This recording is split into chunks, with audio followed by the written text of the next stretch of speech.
وما كان لنبي أن يغل ومن يغل يأت بما غل يوم القيامة ثم توفى كل نفس ما كسبت هم لا يظلمون أفمن اتبع رضوانه وكمن باء بسخط من الله ومأواه جهنم وبئس المصير هم درجات عند الله والله بصير بما يعملون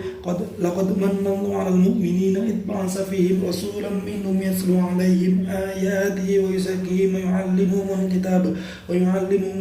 والحكمة وإن كانوا من قبل لفي ضلال مبين أولما أصابتكم مصيبة قد أصبتم مثليها قلتم أن هذا قل هو من عند أنفسكم إن الله على كل شيء قدير وما أصابكم يوم التقى الجمعان فبإذن الله وليعلم المؤمنين وليعلم الذين نافقوا وقيل لهم تعالوا قاتلوا في سبيل الله أو ادفعوا قالوا لو نعلم قتالا لاتبعناكم هم للكفر يومئذ أقرب منهم للإيمان يقولون بأفواههم ما ليس في قلوبهم والله أعلم بما يكتمون الذين قالوا لإخوانهم وقعدوا لو أطاعونا ما قتلوا قل فتروا عن أنفسكم الموت إن كنتم صادقين ولا تحسبن الذين قتلوا في سبيل الله أمواتا بل أحياء عند ربهم يرزقون فرحين بما آتاهم من فضله ويستبشرون بالذين لم يلحقوا بهم من خلفهم ألا خوف عليهم ولا هم يحزنون